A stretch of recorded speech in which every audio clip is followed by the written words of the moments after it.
রাজ্যের মানুষকে একেবারে ঘরের কাছে পরিষেবা দিতে মুখ্যমন্ত্রী চালু করেছিলেন দুয়ারে সরকার। এই দুয়ারে সরকার ক্যাম্পের মাধ্যমে কত শত মানুষ যে উপকৃত হয়েছে তা বলার অপেক্ষা রাখে না।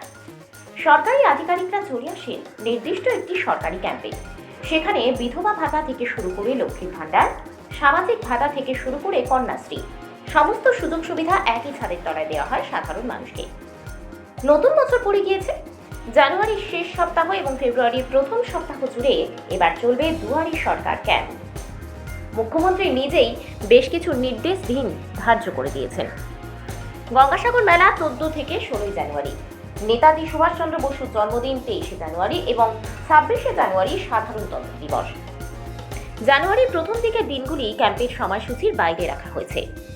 তারিখ এবং স্থান কিভাবে বুঝবেন? আপনার এলাকায় সঠিক কোন তারিখ এবং কোন অবস্থানে বসবে দুয়ারে সরকার তা জানবার জন্য যেতে হবে গভর্নমেন্টের একটি নির্দিষ্ট ওয়েবসাইটে, যেটি হলো ds.wb.gov.in। সেখানে ফাইন্ড ইউর ক্যাম্প অপশন থেকে দুয়ারে সরকার ক্যাম্প 2025 লিস্ট বার করে নিতে পারেন। এরপর আপনার জেলা ও ব্লকের নাম নির্বাচন করুন। আপনার এলাকায় ক্যাম্পের সময়সূচি এবং স্থান জানতে পারবেন।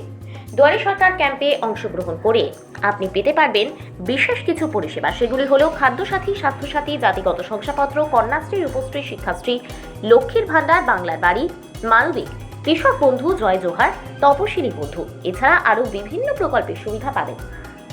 পশ্চিমবঙ্গের প্রত্যন্ত অঞ্চলে যেখানে যোগাযোগ ব্যবস্থা দুর্বল, সেখানেও দুয়ারে সরকারের স্বাস্থ্যসাথী কার্ড, লক্ষ্মীর ভাণ্ডারে আবেদন করতে পারেন। বাংলার বাড়ি প্রকল্পেও সরাসরি আবেদন করতে পারেন এই দুয়ারে সরকারে।